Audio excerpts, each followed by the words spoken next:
Hello and welcome to the finale of season 12 of This Week in Metropolis, a podcast usually all about pop culture, but this week it's slightly different because we're going back to an old theme of ours, and we're going to be joined by some special guests. We've got Graham, Baz and Dan from the Meanwood Brewery up in Leeds. They're going to be coming on to tell us about their story, how they all got started, and where it is now. We're also going to be trying some of their craft ales while we're on the show live tonight, so it could get messy. But Matt, where can the viewers and the listeners find us? So you can find us on all major streaming platforms. You can listen to us on places like Spotify, Apple Music and Google, and you can watch us, as hopefully you are right now, on places such as YouTube, Facebook and Twitch. So yeah, check us out. But if you want to stay in touch with us and reach out and chat, Instagram, Facebook and Twitter is where you can find us too. But first, let's have a listen to this. The latest pop culture news with your hosts, James and Matt. Welcome to This Week in Metropolis.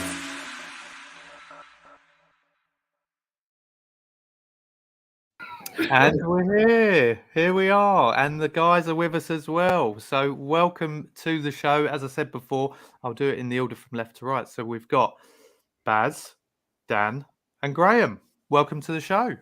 Hello. Thank you. Thanks for having us. Well, no, thanks. We were supposed to have you guys on a few weeks ago. Unfortunately, we had to postpone that because Matt wasn't well, and then we had to delay it again, I think, because you guys all weren't well. So COVID's still doing the rounds, but we're all here today.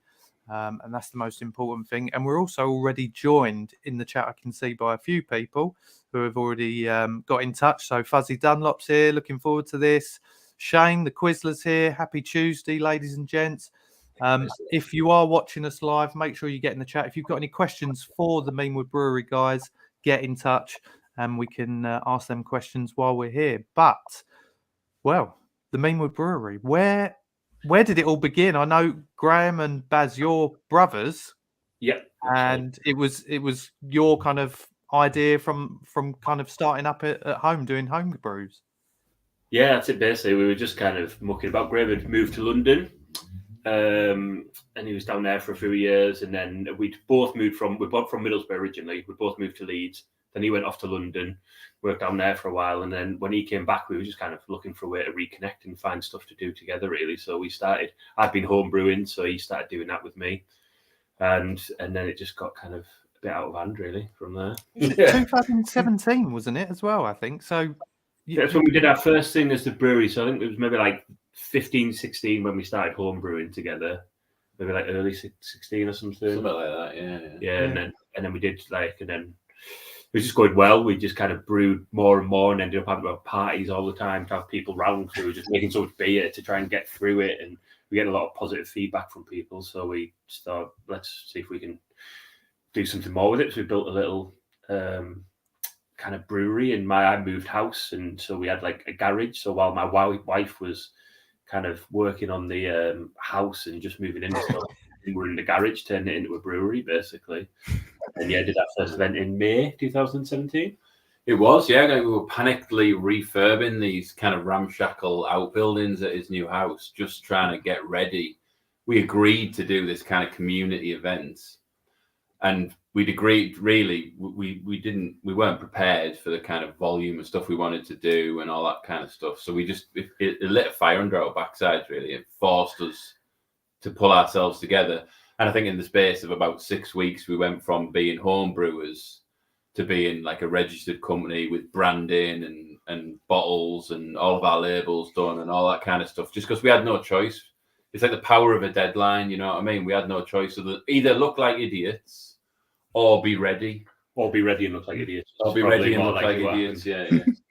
But you make it sound so easy in terms of, like, your description then was, we was doing a bit of homebrew and then we just built a brewery because of the demand. Easy as like, that. That's what I was going to say. As someone who has never done homebrew myself, what you learn from doing homebrew, is it just a matter of scale in terms of when you're moving to operating a brewery? I'd imagine there's more to it than that, but is that the I was case? like lots of scales really, because it's like not just scale of volume of beer that you're making, but it's scale that keep on going with like the equipment that you're using, and you're constantly kind of upgrade and upscale the equipment and the processes that you use. So we've first started, and I think when Graham joined me, I'd been brewing from like kits, and you came and did my last kit with me. I think so. We brewed this like last kit, and we did one, and we were like, should we get some better stuff? So we started doing, it's called all grain brewing, where you're like, what proper brewing. So we started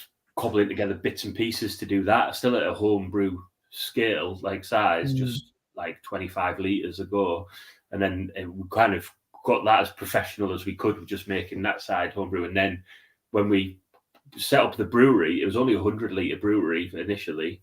And then, so it's like, it's very incremental bit by bit. We got like a 200-litre kettle, but still used the previous rest of the kit and kind of just added to it bit by bit and grew what we were doing that way, really. Yeah, it was these tiny incremental improvements and upscaling efforts that we made. So going from having a picnic cool box mash tun to having a 100-litre mash tun that was made out of stainless steel didn't feel like an overwhelming leap, if you know. Yeah.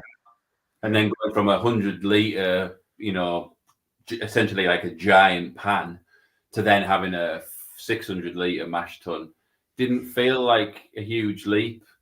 And then going from a 600-litre mash tun to a huge, great big with a manway door on the front and all the kind of bells and whistles that comes with a pro level mash tun. That was probably the first time where we stopped and went, oh, this is really different now. That is really different. But for the most part, because you just constantly, it's like a kind of very slow and linear improvement that you're making. At no point do you feel, did it ever suddenly be like, oh gosh, what are we doing here? So. And do the improvements, them sort of small improvements that you're making along the way, do you notice the difference in quality or quantity? Or is it a bit of both? So it's everything really, isn't it? Yeah. So obviously you're producing more beer, so the risk goes up. Like if you make 20 litres of shite beer, you're allowed to swear. Are we allowed to swear? Yeah. If you make 20 litres of rubbish beer, then you pour it away. Too late. You don't think about it.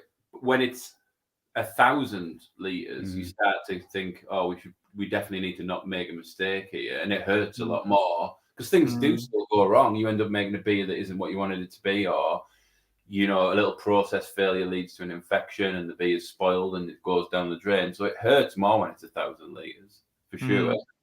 But I was going to say, there's not really a kind of fail-safe way of producing something in a smaller dose and then going, yeah, that works, and then just doing it on a bigger scale?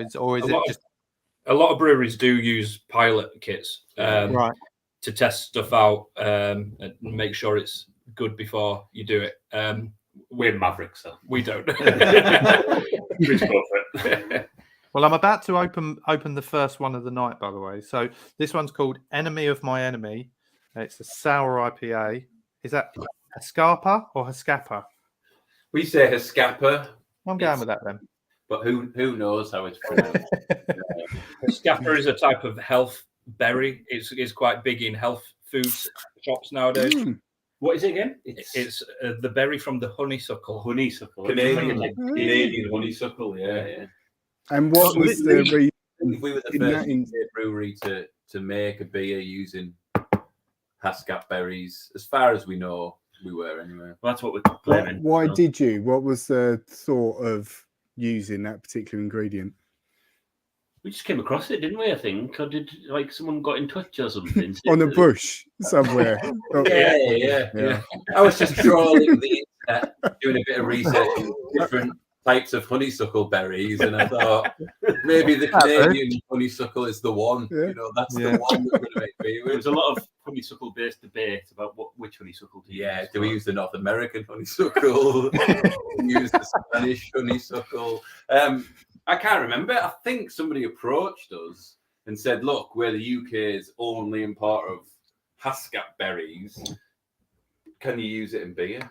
And we sort of went, "Well, let's find out. Let's have a go." It's a Oh, and I lovely noticed colour. that was one of your things. It was, I think, one of your USPs was about doing kind of wild and wacky flavors and ingredients. Have I just pulled that No, straight off Luke of said a that previous once. video? He said it once in one thing that we got an article, I think it was. Wasn't It was on a video, wasn't it? That we got. Yeah, from? it was And on we've YouTube. we have wound him up ever since. From the second that he said it, and the video stopped till right now. It's like it should just be a sound bite now that you have on the Yeah. He also said he wanted to put a beer on the moon at one point as well. So Yeah. get that happening. Yeah, we're hoping Elon's going to wade in on that one. But Yeah. Wild and Wacky was just, like when you're doing it with those videos, we hadn't done many at that point. It was one of the very first videos we'd ever done. And you are thinking live, and these things tend to happen. And I didn't want to say anything that was too harsh or whatever. So I reached for a really silly phrase like wild and wacky.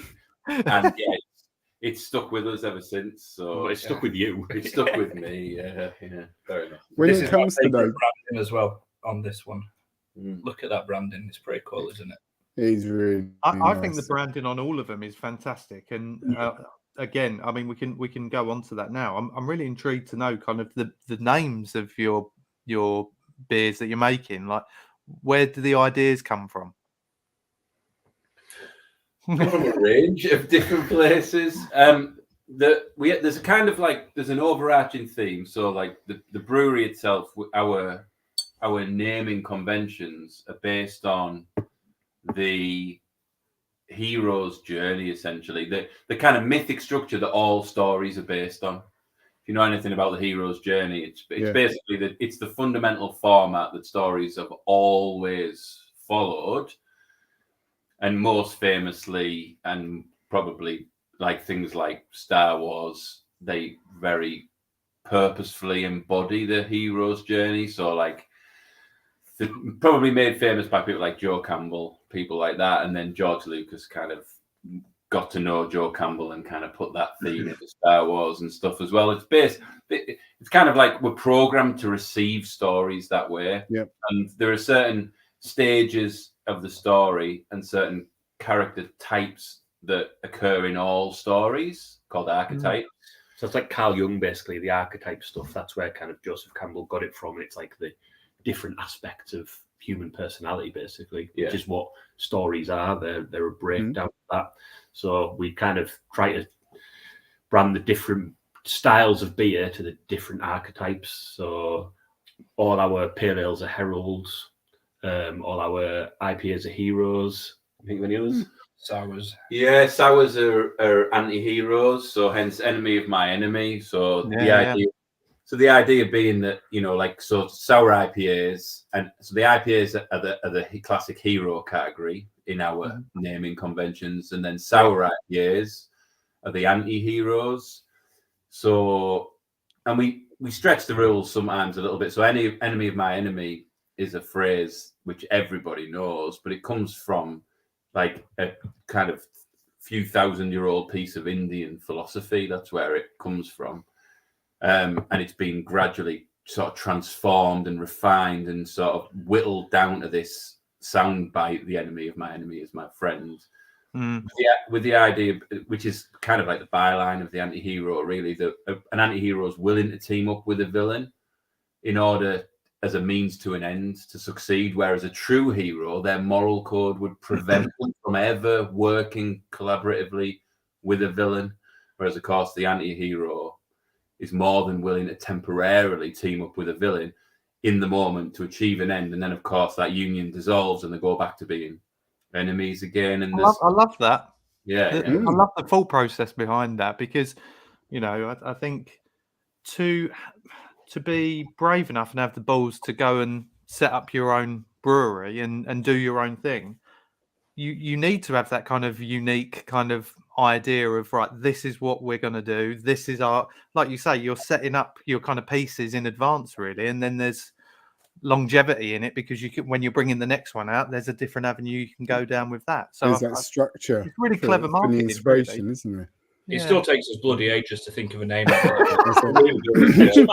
name of a beer that we like, and we take a big old mallet and we smash it into one of the character like archetypes to make it work. But yeah, make it work in retrospect, exactly. But it does help.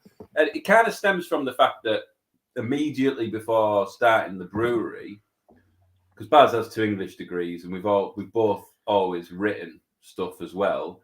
And at the time, we were trying to write a script. We'd come up with this sort of story that we were doing, and we were trying to write a script. So we were kind of like already really in that mythic structure kind of place when we were trying. So we were really immersed in that when we started the brewery, and it just kind of bled across as well. And we're both formerly musicians as well, and it all just kind of, all those pieces kind of started to tie together. And like you say, structure helps. If you've got parameters to work within, then you're free. You're really free. Then once you've banded the edges, then you're totally free inside there. So that kind of that's where it came from. Fantastic. Well, I'm going to open the beer just because I'm jealous of everyone sitting there drinking beer, and I'm opening as above, so below. Which I have already tried this one, as I said, and it is incredible. It went down so well. Unfortunately, the ring pull has just broken. Oh no! Oh no! We don't make the cans. We just Quality control. Come on. Blame the can manufacturer for that one. Yeah. I don't think I'm going to be able to break my way into it. Let's see. Can you just use your teeth, Matt? No. It's all right. still, While Matt's doing that, there have been some questions actually that's come in. So I think Shane has asked, I can ping this up on the screen so you'll be able to see it. I've never been able to drink craft. I'm a cause or bud person. What kind would ease someone like me into craft? Well, there's a lot of craft lagers about these days. We've got one ourselves, so they're becoming more and more popular. They kind of got popular for a bit and then kind of evened out, but I think they're in a real surge at the moment. It's like everyone's kind of doing, especially with the kind of cost of living crisis and things that's all going on at the moment, like more traditional ales and lagers. A lot more kind of craft breweries are making them and stuff. So there's some really good, easily accessible craft lagers as well. Like Brooklyn Lager's a good place to start. A bit more flavor than your cause and that. But because I work in the craft beer industry, quite often I'll reach for a lager instead of something big and hoppy. Brewers and people working breweries quite commonly drink lager more than anything else. Right, okay. There's only so many berries and hops that you can handle, and then you just want like a well-made kind of crispy, refreshing, chuggable lager. Like if you were coming to our tap room, I would direct the question asker to Volare. So that's it's an Italian pale lager, so it's based loosely on the kind of Moretti's, Peronis, Peretti's of this world, and we've not messed around with that idea particularly. We've not like then put in, like a chocolate gatto or something like that. It's just an Italian pale lager, and we haven't messed around with it really. But we have made a cold IPA as well, which is like a hoppy version of a lager to some extent, isn't it? Yeah, it's kind of like a lager, like the malt bill of a lager, and then a lager yeast, but brewed a little bit warmer. It's a weird kind of mishmash of styles, but it does act as a kind of bridge between lager and then the more kind of hop forward craft styles. So that would be depends incrementally. It depends on what you like. There's nothing wrong with drinking a Budweiser if that's what you're into. But I think a lot of people see craft beer as quite sniffy and snooty when it comes to people drinking lagers and stuff like that. But it's just a drink. It's just a drink. Enjoy what you enjoy. Yeah. If you're a lager drinker, I would suggest going for the German lagers. That's like your original craft beer. They're still usually independent, family owned, and they're some of the best beers in the world. Some of your traditional kind of German lagers. A German Weiss beer would probably it's fizzy and fruity. Yeah. Beautiful. Yeah. When you're thinking of when you're at the point of creating a new beer, do you do it from a point of view of what you want, or do you catch yourself getting caught in the what your customers might like, if that makes sense? How's that balance work? That's where you come in, really, Dan, isn't it? Because we want to make loads of crazy, weird stuff, and then Dan says, "It won't sell, mate." That's what matters. We've got to be really careful. So we want to make stuff that excites us and pushes what we can do, and is something like we said with that Hasker berry, that we're the only ones that we know of doing that. So there's time and there's place for that, but at the same time, what sells is 4.5% hoppy beer pales. So we've got to kind of, from a business point of view, you've really got to think about that.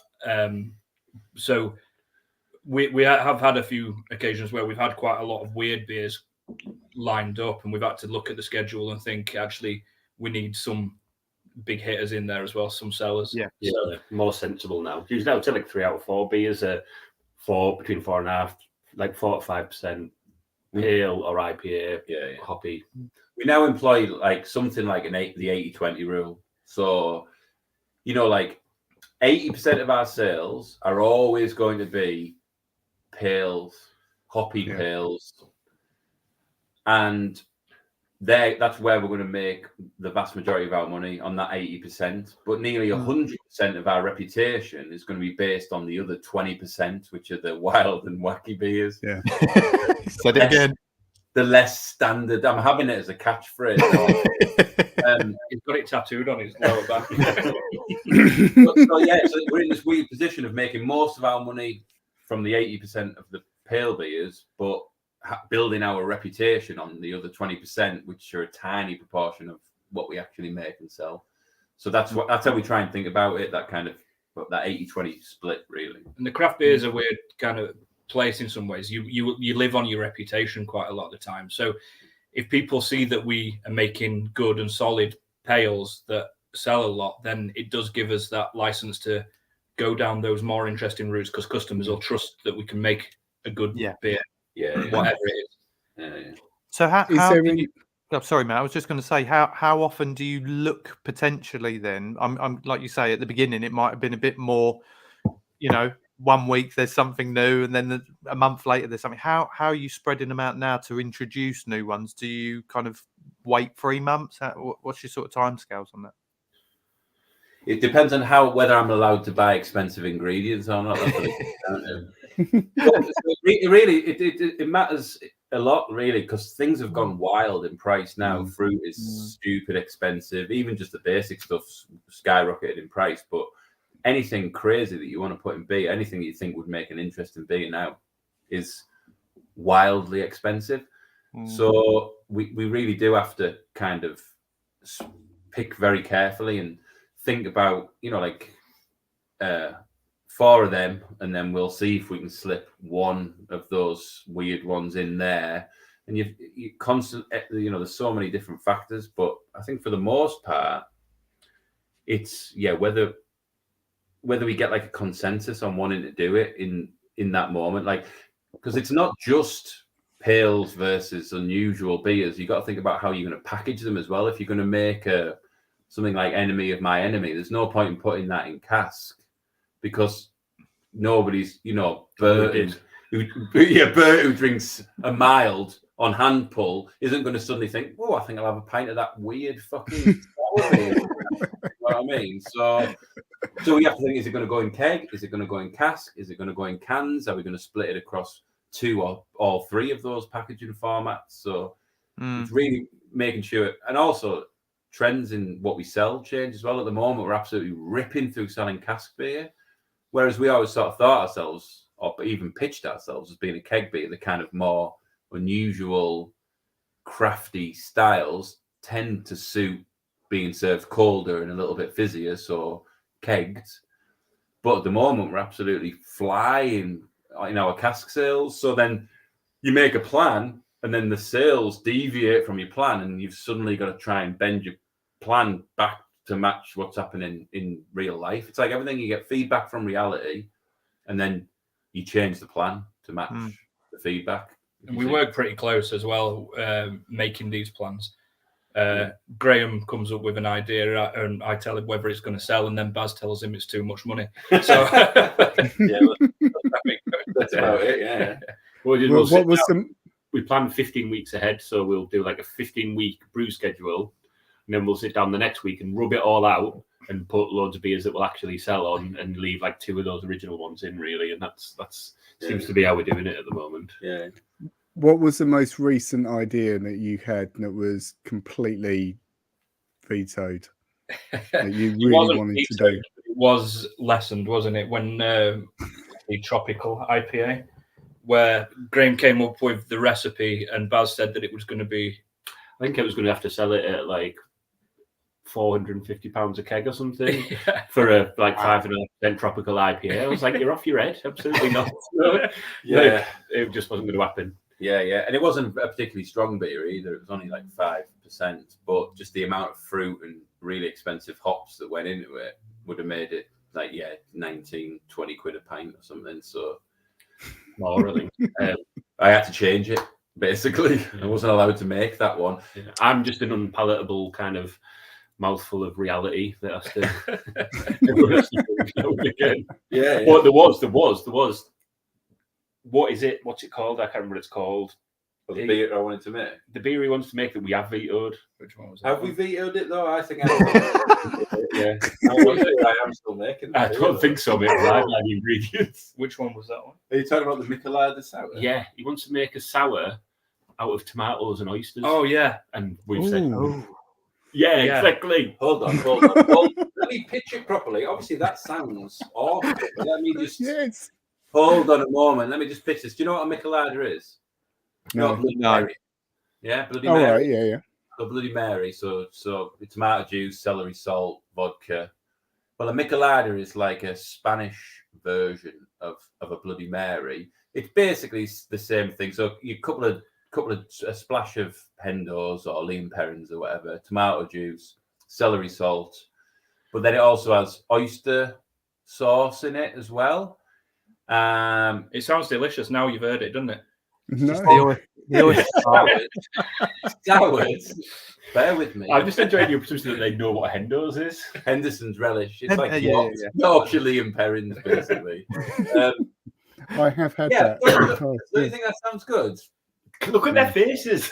I'm not a Sour. fan of seafood generally, No. so that's an immediate no. You like Yeah, Thai but food? you like it in beer, though, right?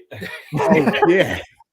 Blend it up, put it in my beer. That'll be lovely. In my head, I've just got Shells and everything. the oyster just part. oyster sauce. And I've got to talk to customers about this as well. So when they're on the phone saying, "You what?" I've got to say, "No, bear with me." It's Yeah. It's When you very heard of Explain it tomato- to you. no, no. Tomatoes don't go in a beer for a reason. Never mind the oysters. Hold on. Yeah. It's worth noting, though, that there is a very old and very traditional type of stout called an oyster stout, which is made with oysters. Like, that's it. Putting oysters in beer is a very old idea. So Yes, which you don't see around that much these days. For it's not very popular style. For a reason, yeah. Graham's still going in late at night, still brewing some beer. Knocking up 1,000 litres of it on the sly. Flips them into the fridge in the shop. Oh, God. I'm going to make this beer. I'm going to send you both a can. You're going to drink it, and then you'll have to write a formal apology because We- I will. I will. If that happens, Graham, we will drink it live on the show. you're Yeah. going to have to drink a lot of it because no other fucker's going to buy it. There's a It'll whole be interesting to see what palette brewery arrived. made it at as well. A keg and a straw. It'll be fine. Exactly. Oh, It'll just work. quick. Can I sorry, just say guys. that this is delicious? Oh, did you get into it? Oh, it's lovely. It's exactly Oh, my bloody sort of liked thing. it, yeah. Good, man. Yeah.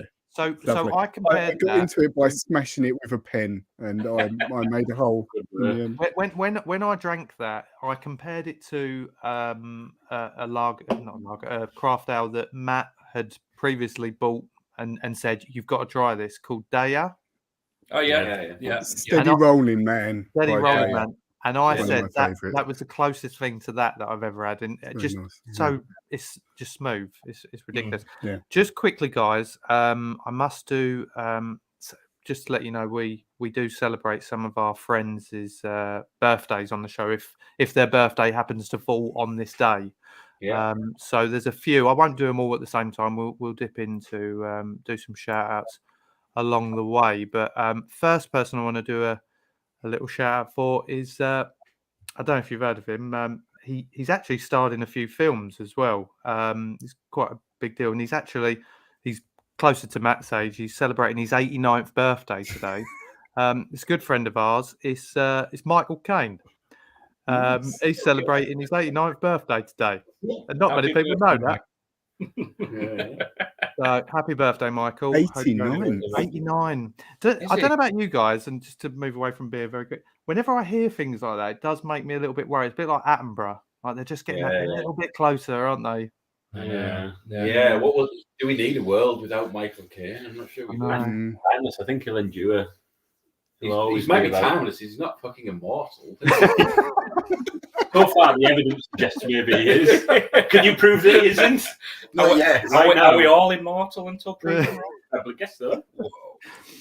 Anyway, moving on. So we can't not talk about your presence on social media. The videos, again, this is one of the things that I was saying before we went live this evening, that when Matt told me about you guys and I looked at your Instagram profile, some of the kind of reels that you're posting are hilarious. And it's just great to kind of see you guys doing what you do, because it gives you a bit of, it's almost like a backstage pass, isn't it, to see how you brew the beers that you do. But you just add that kind of personality and entertainment to it as well. Who decided that would be, or is that just normal? I mean, do you have to think up these ideas, or is it just while you're mucking about at work? Kind of happens both ways, really. Some of them are like really carefully thought out and constructed, like the Christmas single. That was like months and months of effort that went into that. And Brilliant. But then some of them, they just happen, and you just happen to catch them, or you have a little idea and you build something around it. And it's done in 5 minutes, and it comes out really, really well. But so it's a bit both, really. Are you comfortable doing it? Is it something that you think we should do it to, build on the brand, on the presence, or whatever it may be? Or do you enjoy doing it? You are, really. It's good fun if there's not that much on.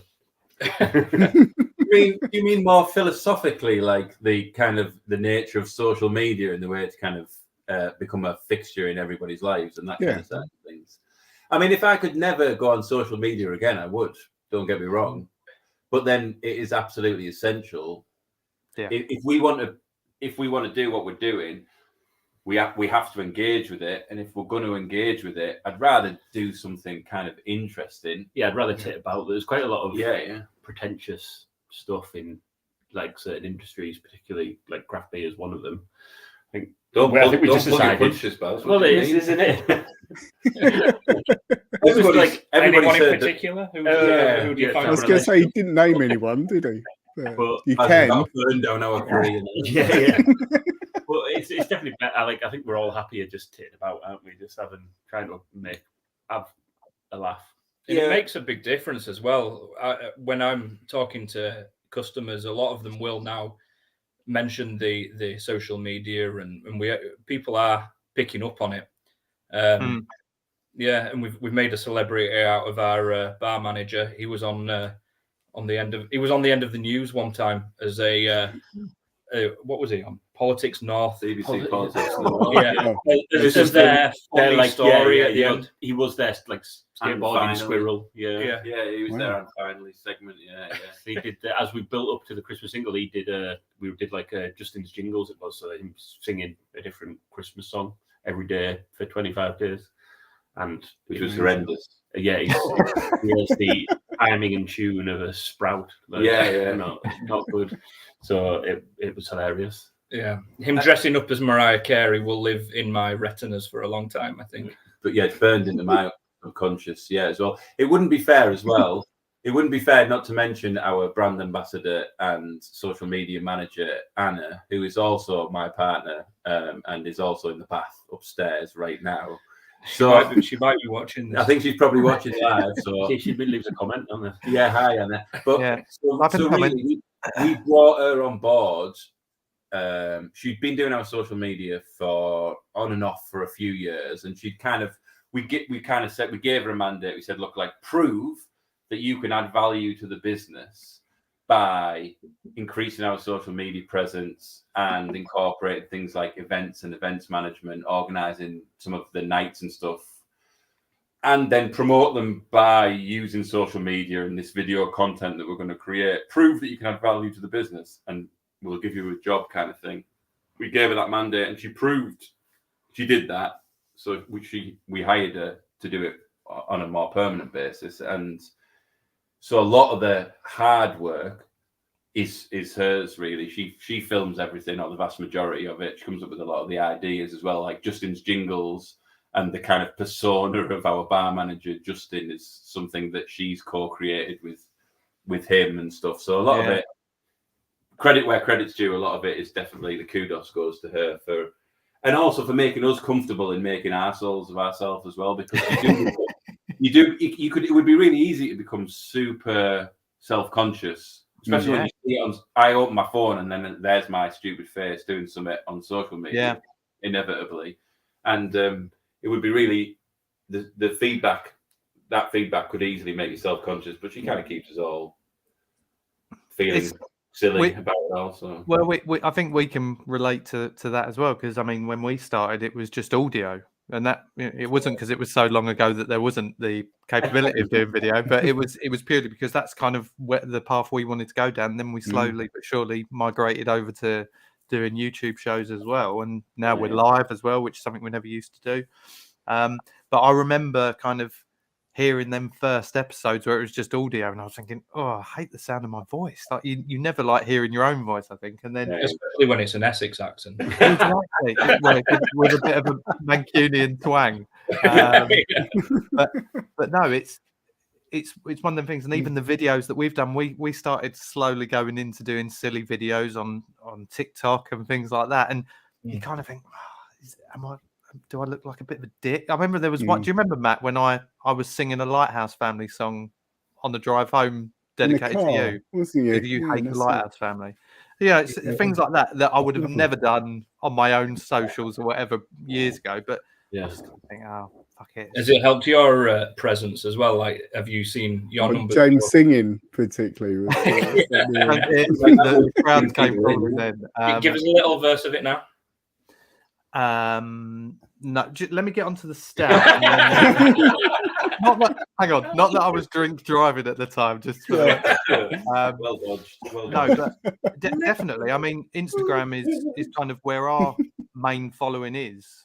You know, I think YouTube's still very much a growing thing for us that we're trying to expand on, and I think. But we've seen the more we do video on Instagram, the more followers we get. Definitely, and that seems to be the key for us now. And unfortunately, because the algorithm, the volume, like the more we put in, it sort of does bring us more followers with that. Absolutely. Certainly. Before Anna came along, we'd kind of do one now and again if we could and if we thought about it. But now it's every single day and every single night at times when we've kind of highlighted that it's going to get the best response, and it's all thought through from behind the scenes as well. And it does work. It works. People get to see you a bit more, notice you a bit more, and the brand becomes part of the conversation. Then you've got to give the people what they want. You've got to give the people what they want. But when weird things start to happen though as well. So like I've been in the bar. So at the time when the Justin's Jingles thing was happening,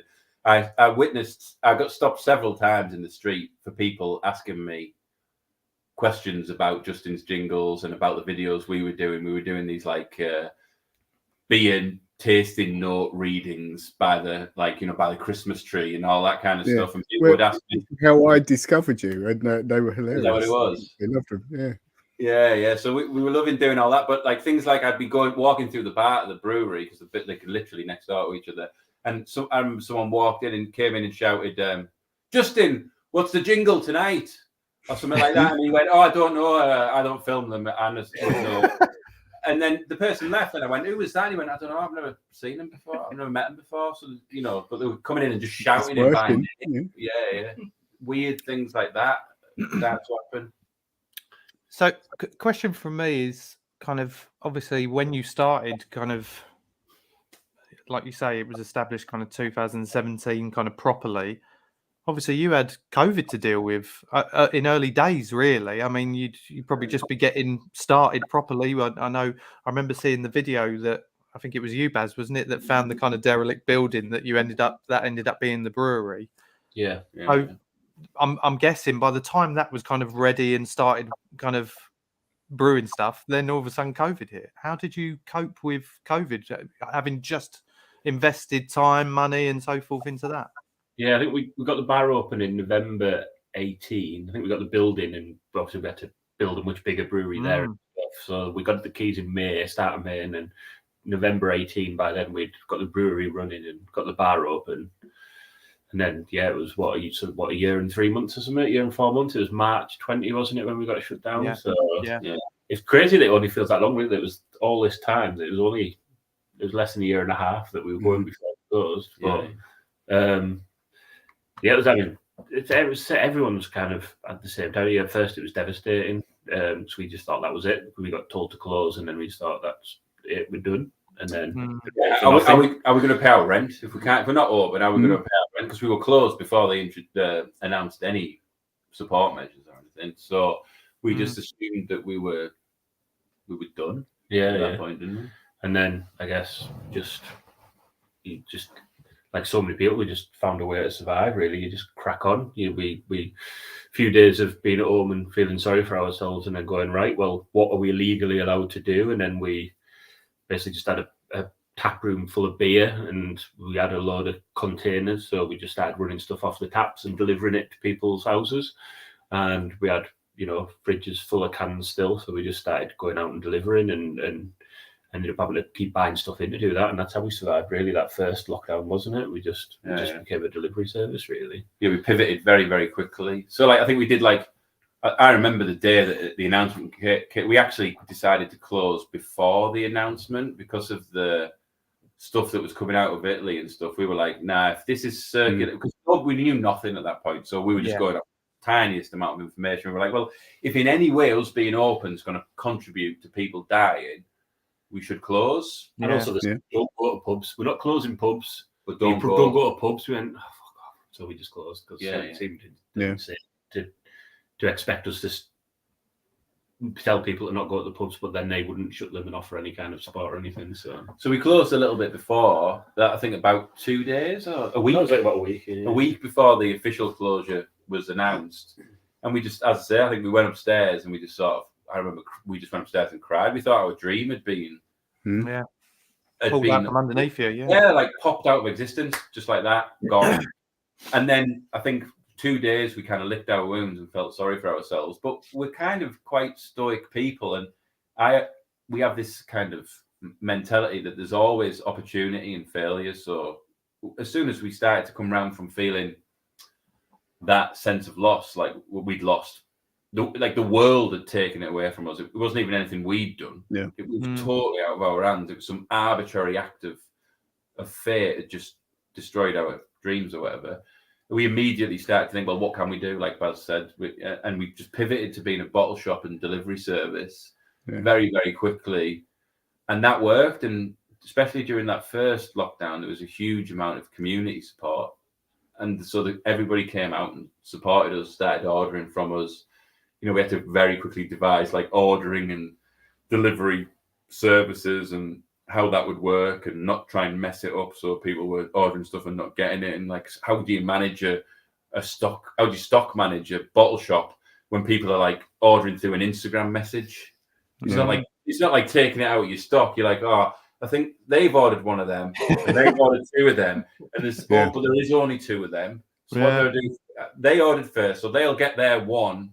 And they'll get one of the 2 that they've ordered, and I'll give them one that's something like that one, but I'll give them a slightly more expensive one, and I'll tell them it was more expensive so they don't feel like I've cheated them. And you're doing all this crazy on-the-fly kind of accounting for all these different orders, and it just kind of worked. We got by. We got away with it. Yeah, exactly. Yeah. I guess luckily a lot of people were drinking during that time, so that always helps, doesn't it? Sales went through the roof. Yeah.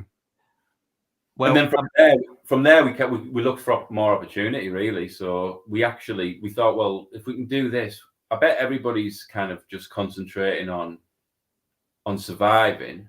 Why don't we see if we can grow? What would be the most stupid and outrageous thing we could do in this climate and this time? We thought, is it an oyster beer? That's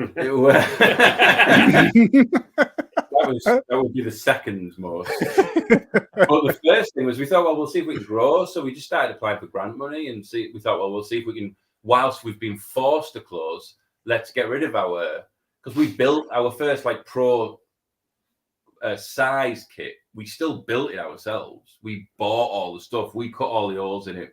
We fabricated it all. And we just about got to the point where we were like, we've outgrown this now. This really isn't good enough. So just about, yeah. And we thought, well, let's see if we can get some money, some grant money, and get a bigger, proper pro level kit. Refurb the brewery, brand new brewery floor. Let's get out of floor drains work. So we just put ourselves to work, really. Was that when because I remember I was scrolling back through some of the kind of first videos that were posted on your Instagram page.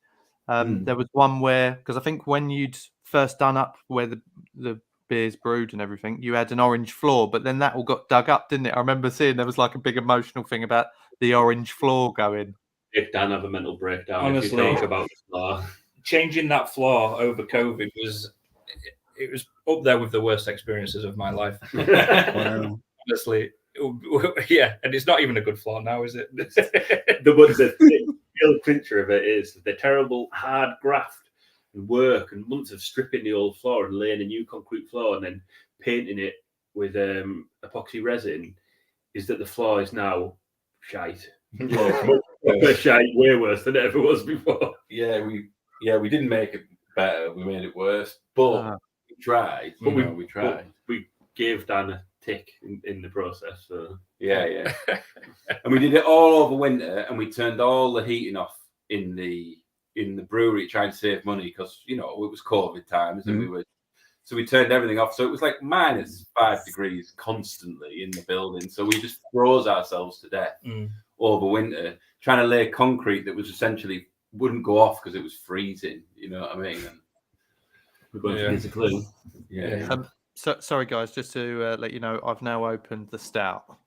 So this is the Amaretto stout. I mean, this is gonna ruin me. Ooh. Give us a clue. It's called. Yeah, we did that with a local what are they called?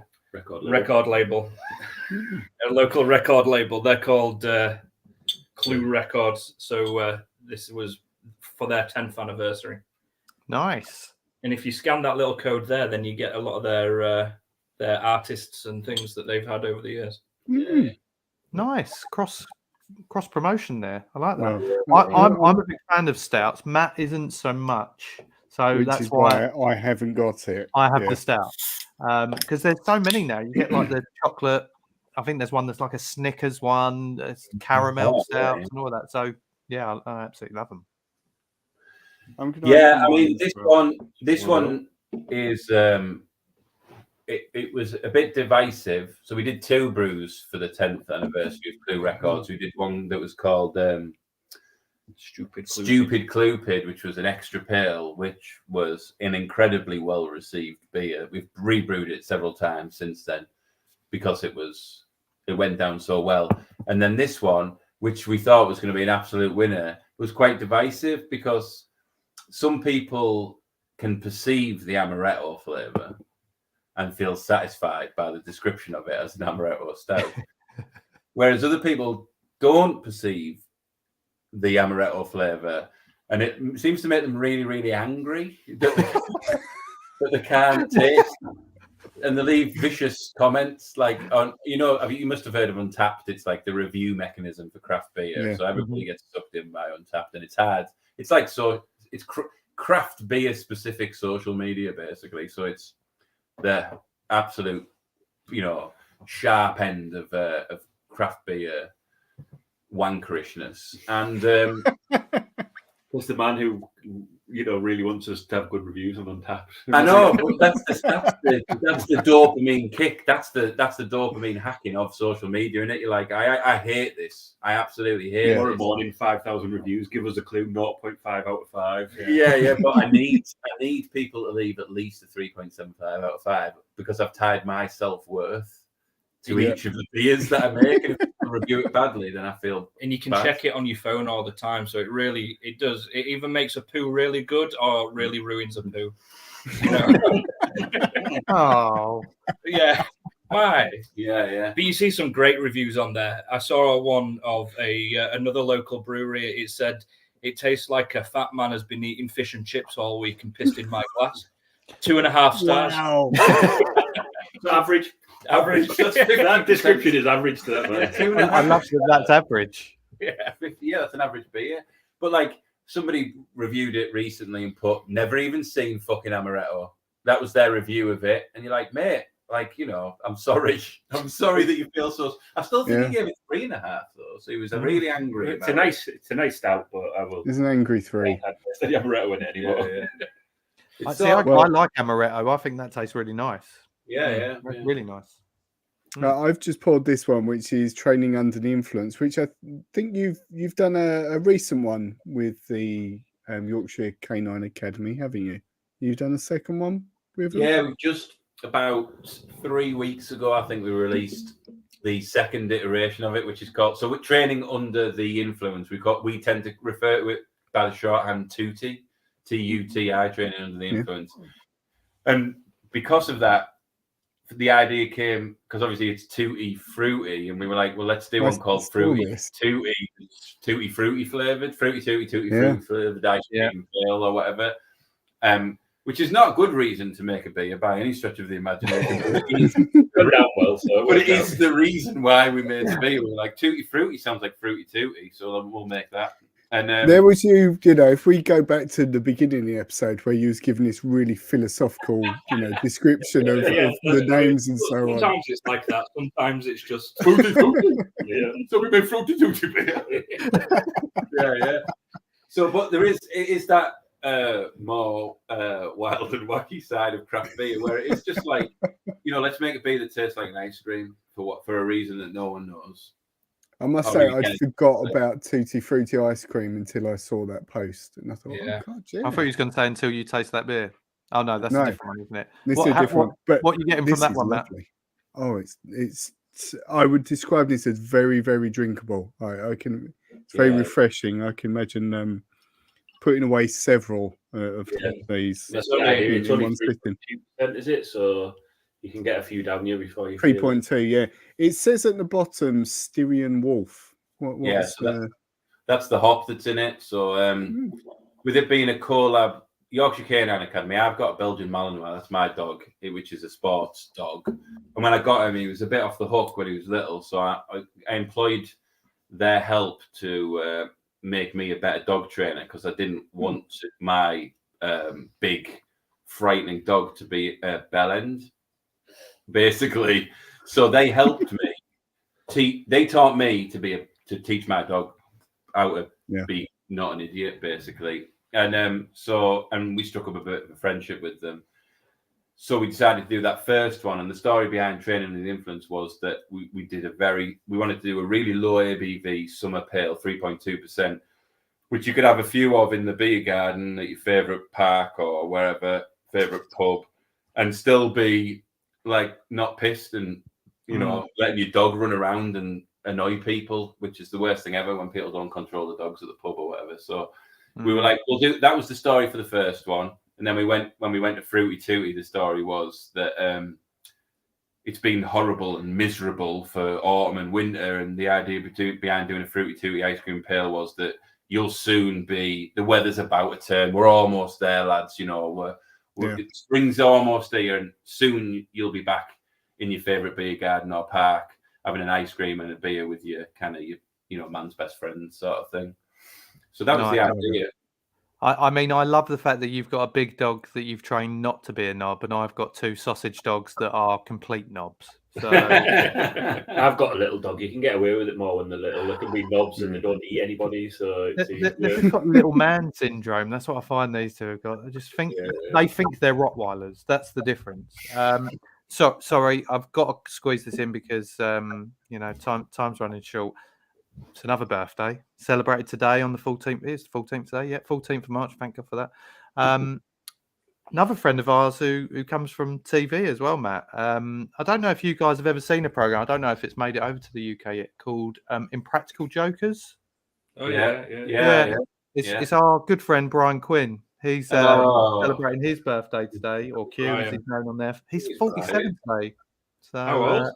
47. Can you believe it? Has someone drawn his hair on there? Flash that picture back. Here he comes. It looks to me like someone's drawing his hair on there. That does look Photoshop, doesn't I it? think that picture from him there is from a few years ago. So Yeah.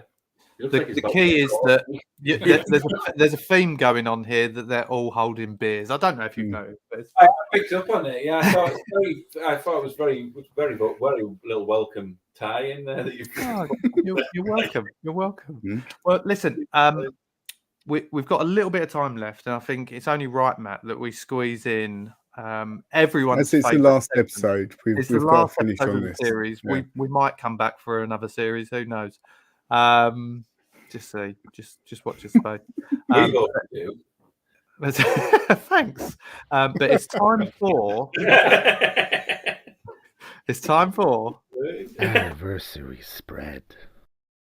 Yeah, that's right. It's time for the anniversary spread. Definitely not ripped from, and I'm guessing only Dan will know if he listens to TalkSport, but he probably don't because they mainly talk about Man United on there. But there's a segment on there that I think they've ripped from us, Matt, called the birthday spread, where basically they guess people's birthdays. But in ours, which is completely original and definitely not taken from them, we talk about things that are celebrating their anniversary on this day. So on the 14th of March, there's 5 things that I'm going to list, and we're going to swap in turns. Now, there's 3 of you, and you can confer between the 3 of you. And you're against Matt on his own. So the only thing that Matt has as a guide potentially is the comments, which you guys can see as well if you've opened up the comments. I don't know if you have or not. But people in the comments might suggest their answers. But basically, I will name a film, a song, a game, something of that ilk that's celebrating its anniversary of its release today. You've just got to guess what the year was that it was released. The winner will be the closest person to 0 at the end. Okay. Now, just for the record, I can tell you that on the previous episode with Mark, who came on, Mark ended on plus 64. He didn't perform well. That was possibly the highest score we've ever had. We can beat 64. Yeah, we can. Now, I always like to let the guests go first. I don't think that's a positive because that actually probably makes it more difficult. But we'll start with you guys, as there are 3 of you. So the first thing celebrating its anniversary today, on the 14th of March, is the film Need for Speed. Oh, Need for Speed 1. Is there more than one? There's more than one Need for Speed, isn't there? Is there? It doesn't bode well when you've. I can't give you any clues. That's the only thing. I'm thinking of. Are you thinking of Speed? I'm thinking of Speed. There is more than one. What's Need for Speed? He's not going to give you any clues. No, we can't tell you what it's about. I can tell you it's a can't tell you film. what it's about. I was in It's a 1981. film. I reckon it's a 90s film. You think? I can You tell know you, the film, no? if, You know the seeing as film? you guys aren't looking, there's some comments coming in. So Shane said 2009. Fuzzy Dunlop said 2007. Fuzzy Dunlop's usually right, isn't he? Fuzzy tends to know. Yeah. I don't know the film Need for Speed. Don't know anything about it. 2007, go with Fuzzy Dunlop, right? Yeah. Is the answer yes? 2007. What are you going for? Fuzzy Dunlop. Why do we put it in the middle? 2008. 2008. Okay. Matt? Are you familiar with the film, Matt? We can kind of discuss this a bit more in detail. I think this film has whoever played Jesse in Breaking Bad in it. I think it was his big film after Breaking Bad. Oh, it's later than that then. It wasn't that big. None of us have ever. Well, no, it was meant to be his big film, but I would say 2018. You're going 2018. 2018. When did Breaking Bad then? So Breaking Bad was 2000 and didn't it end in 2000? It's too late. Maybe we picked our answer. I know. Just Stop rationalising. Right, I can tell you that Need for Speed starring, well, his name's not Jesse Pinkman, but I'll go with that. 2014. So Meanwood Brewery, you were 6 out. Matt, you were 4 out. So Matt's in the lead moving into the Fuzzy second. Dunlop really gave us some Good bad number on advice. us. Yeah. Just confirming the comments, he did say no, he's not always right. So just bear that in mind in the future. Okay. We won't be listening to Fuzzy Dunlop anymore. Oh, we believed in you, Fuzzy. Okay, next one up, Matt. This is I think it's an album. I think that was All of a sudden, Daniel. I've become really competitive. Have another beer. the first album. I do feel this might help Meanwood more. I don't know. Let's find out anyway. De La Soul released his first album on this day. Their first album, just to correct you. Whatever. Yeah, it's not he, is it? I don't know. There's 3 of them. Mate, There's 3 of them. Deadlat and Soul. Deadlat and Soul, yeah. Cool. It's the drink talking. 3 feet high. Feet High and Rising. Yeah. What was the year? 1988. You're saying 1988? It's definitely going to be 80s. Was it their 3rd album, did you say? First. No, their first. First. His first album. I think. Their first album. I'm a big fan, just to let you know. Yeah, 86. 86. Ooh. I feel like he knew the actual name of the album before he said it. It's probably going to be right. But Yeah. No, it's 2 years out. Are there any questions in amongst this lot that we know? We'll find out. Can we do a round call? What's in Dan's pockets? I want to play that round just to see what is in his pocket. You really, really don't. We'll probably still lose. I can reveal that the album was released in 1989. So Matt, the super fan, was 1 year out, and Meanwood Brewery were 3 out. So you're up to +9. Matt, you're on +5. I feel like we've been done over. There's a fix going on here, lads. What did I promise you, I don't know any of these questions. This is purely, and I must admit, today was really tough as well. There was not a lot of anniversaries on the 14th of March. To confirm this as well, I've lost every single week apart from last week. So I've not had a bad run. Not had a good run, should I say, of this. It's about to get it in now then. It's about to get better, yeah. Most people aren't as shit as you. So. Right, next one. Moving back over to you, Meanwood.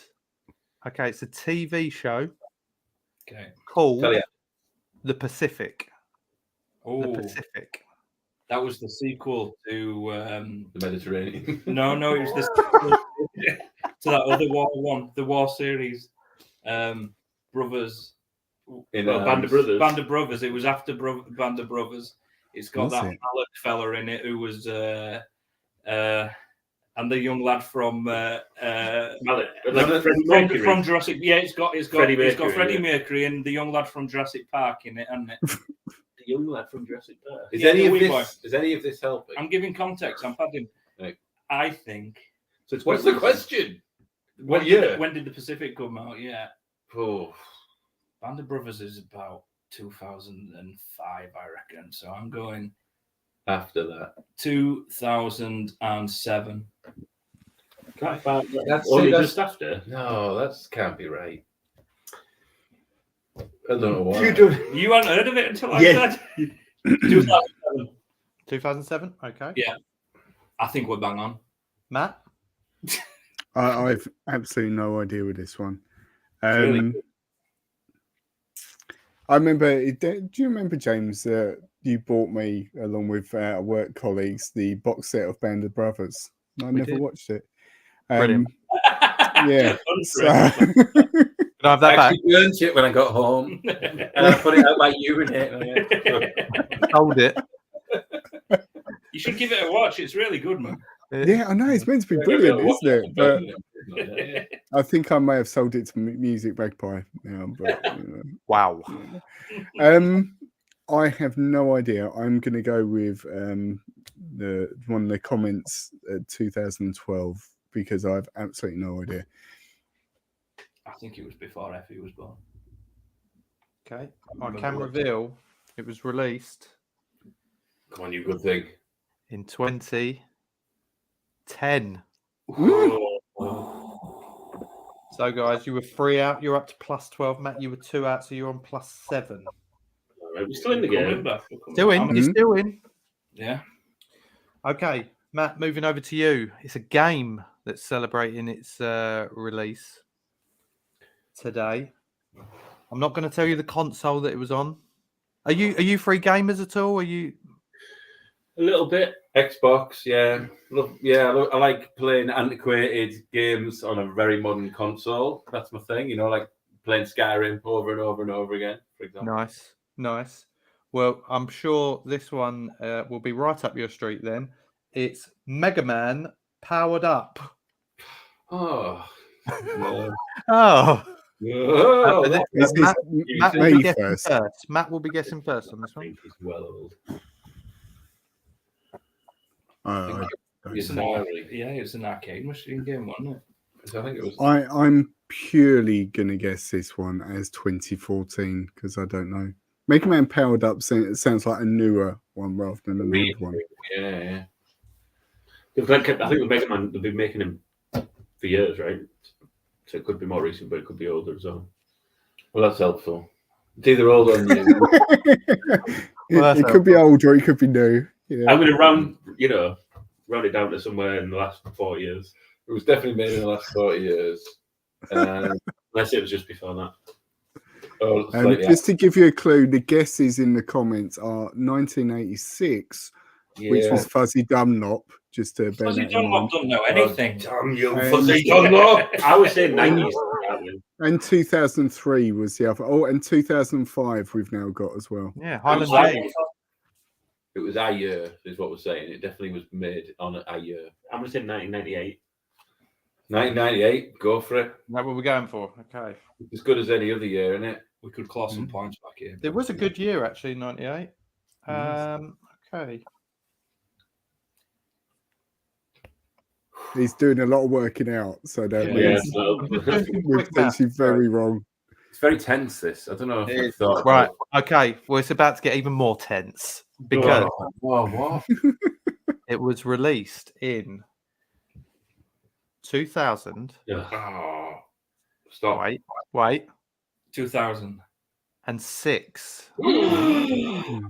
On the PSP. Really? So, Matt, you were 12 out there, so you go up to +19. Whoa. And Meanwood, you were 8 out, so you go up to +20. So there is 1 in it on the final round. Now, this is an end of series, isn't it? This one. This is a way to end the series. And the good news for you guys is the good news for you guys is that because Matt is currently winning, he gets to go first. Right. Now, the reason that's good is because then, one, it might give you a clue if that helps, but also you'll know the difference because at the moment there's only 1 in it, so you'll need to be 2 out of whatever Matt's is. Does that make sense? Yeah, we need to play this, Claire. Okay, Matt. The final one is also a game, and it's a title that you would have all probably heard of, but what year did it come out in?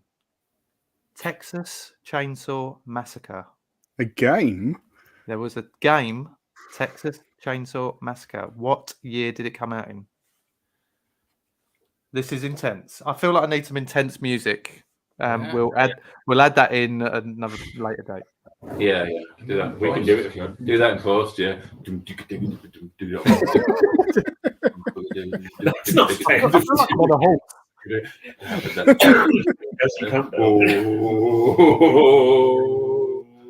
that helping? Well, the guesses are coming in. Fuzzy Dunlop, everyone's favourite, 99. He's saying. Shane the Quizler says 2014. Any other guesses? Let us know. When would that be? I'm going to say 2016 because my reasoning is I think there was a remake of Texas Chainsaw Massacre around that time. It's been relatively recent. So could it have tied in with that? I don't know. So do we go 1 up from? So you need to be 2 away, 2 either side of that. So you can either go. Ezekiel or whatever his name is. What did the busy Quizler say? The Quizler 2014. Yeah. We've got to go up or down. Let's go down. I think he's right. I think it was longer ago than Matt thinks, so 2014. But let's bear in mind the last time we that was just to throw something out there. We have to either go 2014 or 2018. How do you know that Quizler isn't a mole working for them? I think you need Highland G has just put another comment is 1982. So just to mix it up even more. Yeah. 2014. I don't think they released games that violent in the 80s, did they? Unless it was a card game or dice game. A card. I can confirm this is a video game. The video is a video. 2014, then I reckon, don't we? Yeah, 2014. Oh, You sure? Yeah. What, do you think it should be 2018? No. But it has to be 2 years above or 2 years below. I know, but Okay, you just don't worry about it. I just can't handle this level of tension. There is no consequence. Just to put that out there for this. We don't win something. There's I was always, planning on going to the Bahamas on this. Okay. always consequences. As predicted, For a moment, guys, you're going to get away with anything. guys. If you win, you get to make your oyster beer. How about that? Is the Well, then it was. I think it was 1924. I reckon it came out. Okay. I can reveal that, as predicted, based on the scoring, that there is 1 point in it. oh Texas Chainsaw Massacre was released on the Atari That was 2600, is it?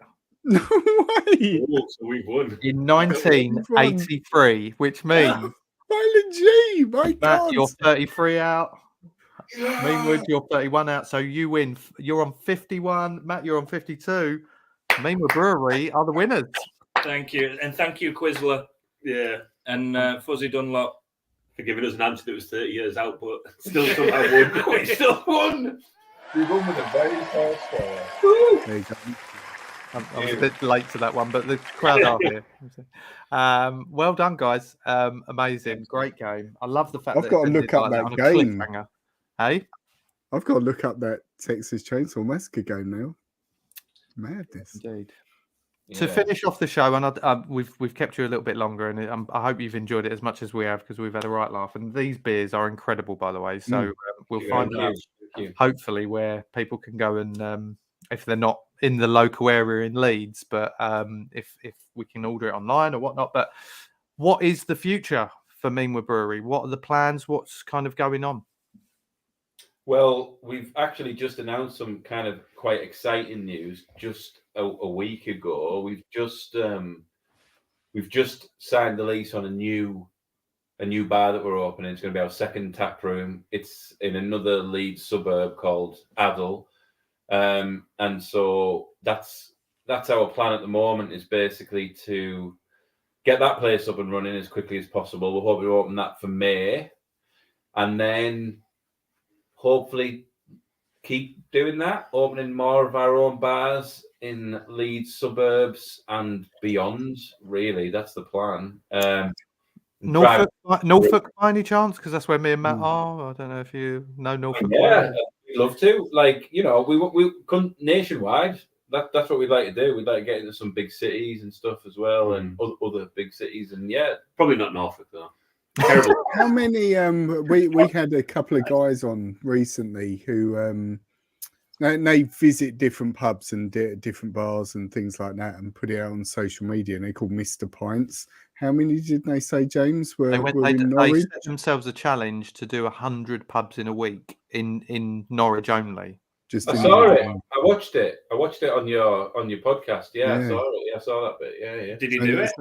Yeah, they done it. They did it in 4 days. They only done half pints, though, to be fair. Okay, yeah. But they should really rebrand to Mr. Half Pints, really. But that's fine. I'm guessing the question, Matt, is how many are there kind of in the local area to you guys? Is it quite busy for pubs and things like that?